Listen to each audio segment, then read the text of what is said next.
मान विधानसभा मतदारसंघामध्ये high voltage लढत जी आहे ती आपल्याला पाहायला मिळत आहे। सध्या शरद पवार गटाचे राष्ट्रवादीचे प्रभाकर घारगे आपल्या सोबत आहेत।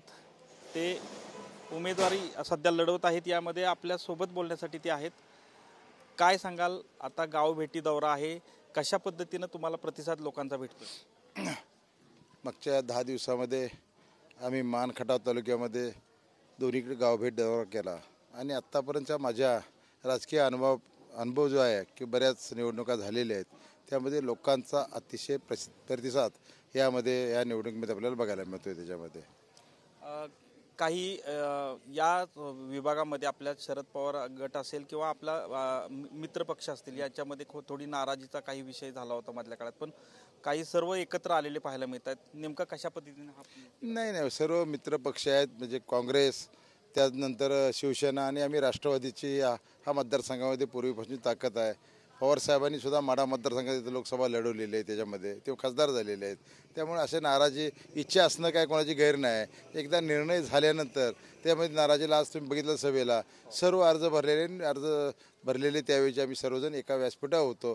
उलट ते ॲडिशन झालेले आहे की शेतकरी संघटनेनं मान खटावमधल्या सर्व शेतकरी संघटनेच्या पदाधिकाऱ्यांनी पाठिंबा दिलेला आहे। आज बऱ्याच इतर असणाऱ्या वेगळे पक्ष आहेत, संघटना आहेत, त्यांचाही पाठिंबा येतो त्याच्यामध्ये। म्हणजे त्यामुळे नाराजी आता काय राहिलेली नाही आहे। नाराजी नसती, इच्छा असणं किंवा ज्यावेळी अनेक लोक एकत्र येतात त्यावेळेस त्यांचं मनोमिलन होण्यासाठी काही काळ त्याच्यामध्ये जावं लागतो।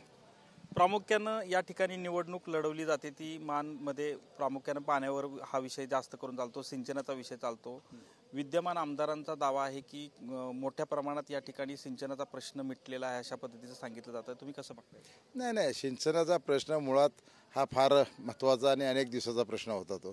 त्याची सुरुवात 92 पासून उरमोडीने सुरुवात झाली, 97ला प्रशासकीय मान्यता मिळाली, 2007लाच हे पाणी आपल्या मान खटाव मतदारसंघात आलेलं आहे आणि ही प्रक्रिया होत असती। मागे अनुसूचीचा मुद्दा आला त्यामुळे थोडं रखडलं काम, पण अजून पूर्णत्वात त्यातली कुठलीच एकही योजना झालेली नाही आहे किंवा बऱ्याचशा भागाला की त्यावेळी पाणी मिळालं त्यापेक्षा अजून पोटपाटाची कामं राहिलेली आहेत। जवळजवळ 4 योजना आहेत आणि नवीन काय 21 गावाचा प्रश्न प्रलंबित आहे, उत्तर मानचा प्रलंबित आहे, कलडोनच्या भागामध्ये असणारे त्या भागातला टेंबूच्या पाण्याचा प्रश्न, वरकुडी मलवडी आणि त्या भागातला महाबळेश्वरवाडी हाही प्रश्न अजून प्रलंबित आहे।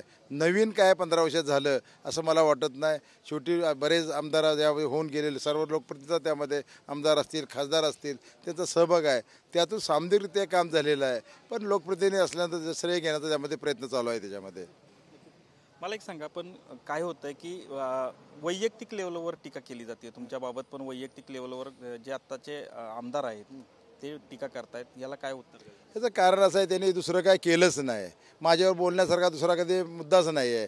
मग व्यक्तिगत टीका करण्याशिवाय पर्याय राहत नाही आणि व्यक्तिगत टीका करणं आणि विकासाच्या मुद्द्यावर बोलणं, जे विकासाचा मुद्दा ज्यावेळी नसतो त्यावेळी कुठला तरी उकरून काढून त्याच्यामध्ये कुठल्या तरी व्यक्ती जीवनामध्ये त्याच्यावर बोलणं हे लोकांची दिशाभूल करण्याचा एक प्रकार असतो। माझ्यापेक्षा व्यक्ती जीवनामध्ये त्यांच्यावर बोलण्यासारखं अनेक आहे त्याच्यामध्ये, पण आपण काय करायचंच नाही विकास काम आणि दुसऱ्या जणांना बोंबलणं हा एक त्यांचा एक कायमचाच उद्योग आहे, त्यातलाच एक भाग आहे। मी त्याकडे अगदी फार निगजीव करून बघतो त्याच्याकडे की या गोष्टीला माझ्या दृष्टीने काय महत्त्व शून्य मानतो मी त्याच्यामध्ये। नक्कीच यामध्ये आता काही अजेंडा असणार आहे की या पुढील काळामध्ये महाविकास आघाडीचा जर अजेंडा बघितला तर प्रामुख्याने नेमका फोकस ठेवणारा कोण? हे बघा, पाण्याचा प्रश्न हा मान खटावचा अतिशय महत्त्वाचा जिव्हाळ्याचा प्रश्न आहे। ते सोडवण्यासाठी आम्ही 100% प्रयत्न करणारच आहे। केवळ पाण्याचा प्रश्न घेऊनच फक्त त्याचं भांडवल करण्याचा अर्थ नाही आहे। इथं सगळ्यात मोठा आहे की इथं शिक्षणाची सोय झाली पाहिजे। त्या दृष्टिकोनातून इथं असणारे आपला BSc BCom अशी कॉलेजेस आहेत, पण तुमच्या टेक्निकल कॉलेज कुठलंही नाही, ITच्या दृष्टीने काय प्रयत्न झालेला नाही आहे आणि या तालुक्यामध्ये खऱ्या अर्थानं उद्योगाचं जाळं उभं करावं लागणार आहे, तर इथल्या तरुणांना काम मिळणार आहे। अनेक जण आता मुंबई पुण्याला पूर्वीच्या काळामध्ये पोट भरण्यासाठी जात होते, माताडीपासून ते रंगाच्या कामामध्ये काम करत होते, पण आता त्यालाही मर्यादा आलेत कारण राहण्याचा वगैरे खर्च वाढलेले आहेत। इथल्या नव्या तरुणांना इथंच काम देण्यासाठी आपल्याला प्रयत्न करण्यासाठी उद्योगधंदे काढावे लागतात। आम्ही त्यामध्ये प्रयत्न केलेला आहे। इथं कारखाना एक काढलेला आहे, खटाव मान ॲग्रो प्रोसेसिंग, त्यानंतर बायोडिझेलचा एक प्लॅन्ट काढलेला आहे, कोल्ड स्टोरेज केलं आहे। इथं मान आणि खटावमध्ये रणजित देशमुखांनी सुतगिरणीच्या माध्यमातून त्याच्यामध्ये उद्योग उभे केलेले आहेत आणि आम्ही सगळेजण असणारं प्रशासकीय सेवेत अनेक वर्ष काम केलेले प्रभाकर देशमुख साहेब या टीमचं आमच्याबरोबर नेतृत्व करतायत. अनिल देसाई व्यावसायिकच आहेत.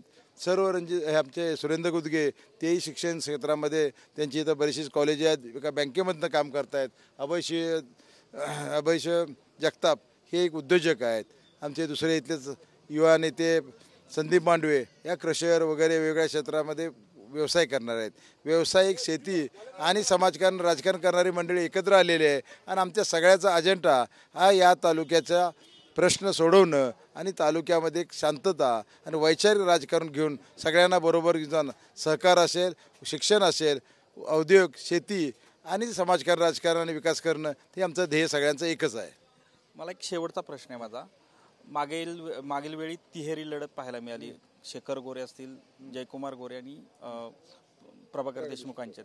पण यावेळी शेखर गोरेंनी बंधूंच्या बरोबर हात मिळवणी केलेली आहे. ही लढत अटीतटीची होईल का? कारण ते विजयाची खात्री देत आहेत. नाही, विजयाचा कुणी 21 पैकी प्रत्येक उमेदवार हा विजयाची खात्री देत असतो. पण माझा नक्कीच ठामपणे विश्वास आहे की मागच्या वेळी तिरंगी असल्यामुळंच आम्हाला, कारण ते दोघं एकत्र येणं किंवा मदत एकमेकाला होणं हे नैसर्गिक होतं. आता तो प्रश्न त्यांना राहिलेला नाही. लोकांना कळालेलं आहे की हे ऐन वेळेला हे सत्तेसाठी काही करतात. त्यामुळे आता सरळ लढत झाली ही मी अतिशय एक चांगली घटना म्हणून बघतो त्याच्यामध्ये, की याच्यामध्ये फार मोठा त्यांना कुठली संधी उद्या त्याच्यामध्ये बेरजेचं राजकारण करण्यासाठी राहणार नाही. ह्या माझी त्याच्यामध्ये 100% खात्री आहे. विश्वास आहे तुम्हाला? 100% विश्वास आहे मला, कारण त्याच्यामध्ये माझ्या मनामध्ये कुठली शंका त्याच्यामध्ये नाही आहे. नक्कीच हे होते.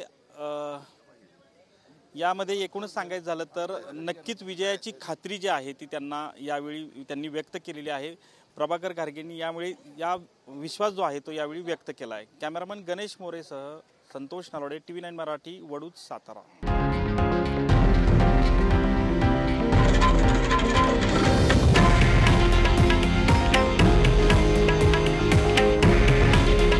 हे आहे देशातील नंबर 1 न्यूज नेटवर्क आणि आपण पाहत आहात TV9 मराठी.